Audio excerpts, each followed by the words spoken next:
আসসালামু আলাইকুম। সংবাদে আপনাদের সবাইকে স্বাগত জানাচ্ছি। আমি ফিরোজ তোহা। শুরুতেই বিআরবি কেবলস সংবাদ শিরোনাম। বাংলাদেশের সর্বশেষ গুরুত্বপূর্ণ আপডেট সংবাদে আপনাকে স্বাগত। শুরুতেই সংবাদ শিরোনাম, পরে বিস্তারিত। প্রথমেই জানাবো, দেশে রেকর্ড ৩,৬৭১ মেগাওয়াট লোডশেডিং। ভয়াবহ লোডশেডিংয়ের কবলে পড়েছে বাংলাদেশ। বিএনপি দীর্ঘ ১৭ বছর পর ক্ষমতা আসার পরই বাংলাদেশের মানুষ আবারও ভয়াবহ লোডশেডিংয়ের মধ্যে পড়েছে। তাপমাত্রা একটু বাড়তেই মাত্রা ছাড়িয়ে গেছে, বিদ্যুতের ভোগান্তিতে পড়েছে জনগণ। দিনরাত নির্দিষ্ট কোনো শিডিউল ছাড়াই ঘন্টার পর ঘন্টা বিদ্যুৎ না থাকায় চরম ভোগান্তিতে পড়েছে সাধারণ মানুষ। কোথাও ২৪ ঘন্টায় ১২ ঘন্টা বিদ্যুৎ থাকে না, এমনকি কোথাও কোথাও দিনরাত মিলিয়ে ১৬ ঘন্টা পর্যন্ত বিদ্যুৎ থাকে না বলে অভিযোগ করছে গ্রাহকরা। এতে ব্যাহত হচ্ছে বাংলাদেশের শিল্পের উৎপাদন, স্বাস্থ্যসেবা। বিদ্যুৎ সংকটে পোল্ট্রি খামারে মারা যাচ্ছে লক্ষ লক্ষ মুরগি। এতে করে দেশে প্রতিটি জিনিসের দাম বেড়ে যাবে। ময়মনসিংহ ও বরিশালে বিদ্যুতের পরিস্থিতি সবথেকে বেশি খারাপ। এরপর জানাবো, সৌদি আরবের সোফা কারখানায় ভয়াবহ আগুন, ১৭ বাংলাদেশি নিহত। সৌদি আরবের একটি সোফা তৈরির কারখানায় অগ্নিকাণ্ডের ঘটনায় ১৭ জন বাংলাদেশি নিহত হয়েছে। নিহতের সবার বাড়ি নওগাঁ এবং নাটোরে। প্রবাসী কল্যাণ ও বৈদেশিক কর্মসংস্থান মন্ত্রণালয়ের ভেরিফাইড ফেসবুক পেজে অগ্নিকাণ্ডের এই তথ্য নিশ্চিত করা হয়েছে। এদিকে মৃত্যুদণ্ডের রায়ের বিরুদ্ধে আবুল কালাম আজাদের আপিল। ১৯৭১ সালে মুক্তিযুদ্ধের সময় সংগঠিত মানবতাবিরোধী অপরাধের অভিযোগে মৃত্যুদণ্ডপ্রাপ্ত মাওলানা আবুল কালাম আজাদ আপিল করেছে। আপিলটি সোমবার ১০ আগস্ট আপিল বিভাগের কার্যতালিকাভুক্ত রয়েছে। পলাতক থাকা অবস্থায় ২০১৩ সালের ২১ জানুয়ারি বাংলাদেশ জামাত ইসলামের সাবেক সদস্য আবুল কালাম আজাদকে মৃত্যুদণ্ড দেয়া হয়। বাংলাদেশের স্বাধীনতার ৪১ বছর পর মানবতাবিরোধী অপরাধের মামলায় এটি প্রথম রায় ছিল বলে জানা গেছে। এবারে জানাবো, এসএসসি এবং সমমানা পরীক্ষার ফল। কারিগরি বোর্ডে পাশ করেছে মাত্র ৫৮.২০% এবং জিপিএ মাত্র ৩,৯৫১ জন। চলতি বছরের মাধ্যমিক স্কুল সার্টিফিকেট বা সমমানা পরীক্ষার ফলাফল প্রকাশ করা হয়েছে। এতে এসএসসিতে পাশ করেছে ৬২.২৫% আর কারিগরি শিক্ষা বোর্ডে পাশ করেছে মাত্র ৫৮.২০%। জিপিএ 5 পেয়েছে মাত্র ৩,৯৫১ জন শিক্ষার্থী। আজ শিক্ষা মন্ত্রণালয়ের সম্মেলন কক্ষে ফলাফল আনুষ্ঠানিক উদ্বোধন করে শিক্ষা এবং প্রাথমিক গণশিক্ষা মন্ত্রী ড আনম এহসানুল হক মিলন। এবং সর্বশেষ জানাবো, ভারতে ৩ মাসে ২৫ মুসলিমকে পিটিয়ে হত্যা করেছে ভারতের হিন্দুত্ববাদীরা। ভারতে বিদ্বেষ ও ঘৃণার পরিমাণ আগের থেকে অনেক অংশে বেড়ে গেছে। মূলত নরেন্দ্র মোদীর কুখ্যাত সন্ত্রাসীর বাহিনী পশ্চিমবঙ্গে ক্ষমতা আসার পর ভারতে আরও মুসলিম নিধন ব্যাপক আকারে বৃদ্ধি পাচ্ছে। মাত্র ৩ মাসে ২৫ জন মুসলিমকে পিটিয়ে হত্যার অভিযোগ পাওয়া গেছে। এমন ধরনের ঘটনা আসলে সবার জন্য খুবই দুঃখজনক এক ব্যাপার হয়ে দাঁড়িয়েছে। প্রিয় দর্শক, এতক্ষণ শুনছিলেন সংবাদ শিরোনাম, এবারে বিস্তারিত।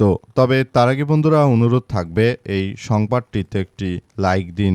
এই চ্যানেলে আপনি নতুন হয়ে থাকলে আমাদের সংবাদটি দেখতে দেখতে চ্যানেলটি সাবস্ক্রাইব করে রাখুন। কমেন্ট করে বন্ধুরা আপনার মূল্যবান মতামত জানিয়ে দিন আপনি বিশ্বের কোন দেশ থেকে বা বাংলাদেশের কোন স্থান থেকে আমাদের সংবাদটি দেখছেন এবং শুনছেন। আর বন্ধুরা, সংবাদটি আপনার সোশ্যাল মিডিয়া ফেসবুকে শেয়ার করে বন্ধুদেরও দেখার সুযোগ করে দিন। গাজা যুদ্ধে আপনি যদি নিরীহ ফিলিস্তিনিদের ভালোবেসে থাকেন বন্ধুরা, কমেন্টে ইয়েস লিখে পুরো বিশ্ববাসীকে আমাদের এই তাজা আপডেটটি দেখার সুযোগ করে দিন। এবারে বিস্তারিত। দেশে রেকর্ড ৩,৬৭১ মেগাওয়াট লোডশেডিং। ভয়াবহ লোডশেডিংয়ের কবলে পড়েছে বাংলাদেশ। বাংলাদেশে বিএনপি সরকার ক্ষমতা আসার পর থেকেই এই ভয়াবহ লোডশেডিং চলছে। লোডশেডিংয়ের যন্ত্রণায় দেশের মানুষ খুবই বিপদের মধ্যে রয়েছে। দেশটাকে একটি ধ্বংসস্তূপে পরিণত করছে বর্তমান সরকার। বাংলাদেশে তো এত বিপুল পরিমাণ লোডশেডিং ছিল না, কিন্তু বর্তমান সরকার ক্ষমতায় আসার পর একবার পাম্পে তেল পাওয়া যাচ্ছে না, আবার গ্যাসের দাম বাড়ানো হচ্ছে, আবার বিদ্যুৎ দিতে পারছে না। মূলত বাংলাদেশে আবার এক ভয়াবহ বিপর্যয়কর পরিস্থিতির সৃষ্টি হয়েছে। অবস্থায় দেশের অভ্যন্তরে এতটাই সমস্যার সৃষ্টি হয়েছে যে বর্তমান সরকারের প্রতি এখন আর কেউ আস্থা রাখতে পারছে না। ৩,৬৭১ মেগাওয়াট বিদ্যুৎ, বাংলাদেশে ইতিহাসে এত বিপুল পরিমাণ বিদ্যুৎ কখনোই লোডশেডিং মনে হয়নি। কারণ ভারত থেকে বিদ্যুৎ কিনা হয়েছে শেখ হাসিনার সময়, কিন্তু বর্তমান সরকারের সময় এমন কোনো বড় প্রজেক্ট তো ধরা হয়নি। এছাড়াও তারা ঠিকমতো বিদ্যুৎ দিতে পারছে না। বিদ্যুৎ খাত সংশ্লিষ্ট কর্মকর্তারা জানিয়েছে যে ১৭,০০০ মেগাওয়াট বিদ্যুতের চাহিদা ছিল সন্ধ্যায়, সেটি বেড়ে বাংলাদেশে ৩,৬৭১ মেগাওয়াটে শুধুমাত্র লোডশেডিং দিতে হয়েছে। বিপুল পরিমাণে বিদ্যুৎ বর্তমান সরকার বিদ্যুৎ দিতে পুরোপুরি ব্যর্থ হয়েছে। এ ব্যর্থ সরকার মনে হচ্ছে রাষ্ট্র ঠিকমতো চালাতে পারবে না। সৌদি আরবের সোফা কারখানায় আগুন, ১৭ বাংলাদেশি নিহত হয়েছে। সৌদি আরবের একটি সোফা তৈরির কারখানায় অগ্নিকাণ্ডে ১৭ জন বাংলাদেশি মারা গেছে। নিহতদের সবার বাড়ি, বেশিরভাগের বাড়ি নওগাঁ এবং ২ জনের বাড়ি নাটোর ও একজনের বাড়ি রাজশাহীতে। প্রবাসী কল্যাণ ও বৈদেশিক কর্মসংস্থান মন্ত্রণালয়ের ভেরিফাইড ফেসবুক পেজ এ অগ্নিকাণ্ডের এই তথ্য জানা গেছে। পোস্টে বলা হয়েছে, সৌদি আরবের একটি সোফা কারখানায় ভয়াবহ অগ্নিকাণ্ডের ঘটনায় বাংলাদেশি শ্রমিকদের মর্মান্তিক মৃত্যু হয়েছে। গভীর শোক ও দুঃখ প্রকাশ করেছে প্রবাসী কল্যাণ ও বৈদেশিক কর্মসংস্থান মন্ত্রী আরিফুল হক চৌধুরী। শোকবার্তায় মন্ত্রী বলেন যে জীবিকার তাগিদে সুদূর সৌদি আরবে কর্মরত বাংলাদেশের এই প্রবাসী ভাইদের এমন অকাল মৃত্যু ও মর্মান্তিক মৃত্যুতে আমরা গভীরভাবে শোক জানাচ্ছি। আমরা বিষয়গুলো নিয়ে খুবই গুরুত্ব সহকারে কার্যক্রম চালানোর কথা জানিয়েছি বলে জানিয়েছে তারা।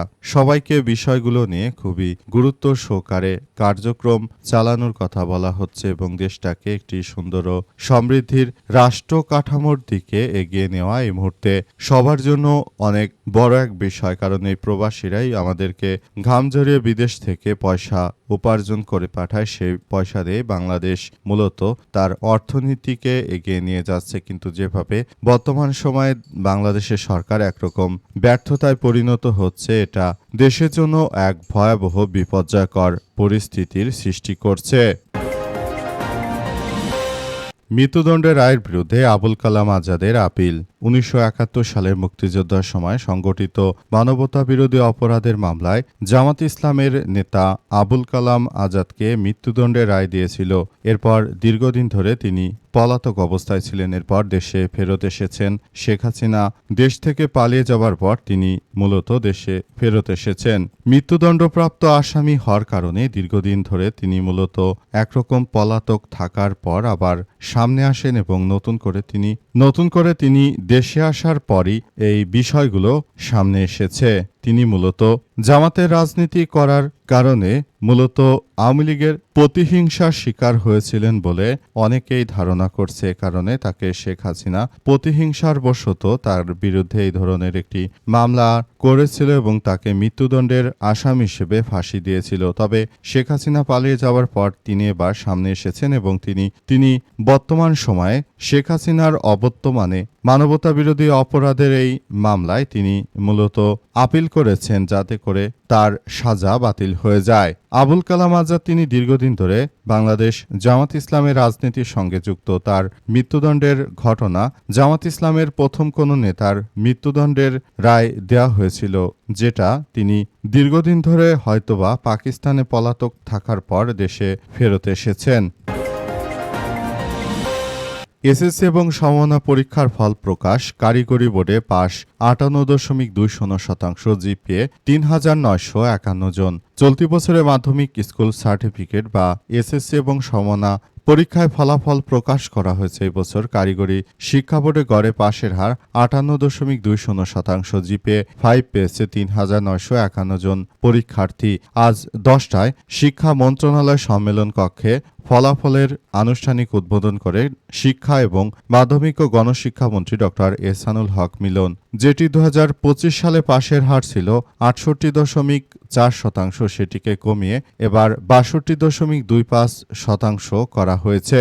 তবে অনেকেই এই পাশের হার দেখে বলাবলি করতে শুরু করেছে বিএনপি সরকার যেহেতু তারা মাত্রই ক্ষমতায় এসেছে, সুতরাং তারা এখন দেখাতে চাইবে যে আমরা যখন ক্ষমতায় এসেছিলাম তখন পাশের হার ছিল কম, আর আমরা যখন দীর্ঘ 2 থেকে 3 বছর আমরা যে সময় রাষ্ট্র পরিচালিত করেছি তখন কিন্তু আমরা এই পাশের হারকে উন্নীত করে আমরা 70 থেকে 75% আমরা পাশের হারকে উন্নতি করেছি।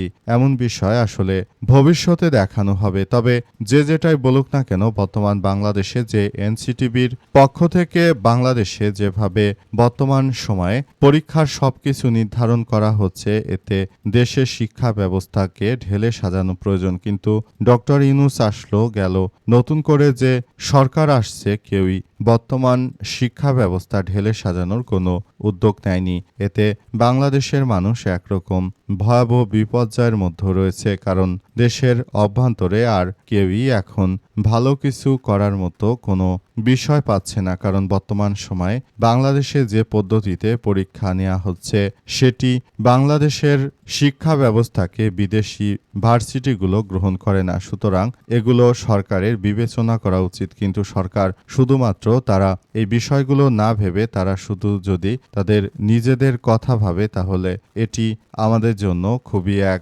ভয়াবহ বিপর্যয়কর পরিস্থিতি আসতে চলেছে।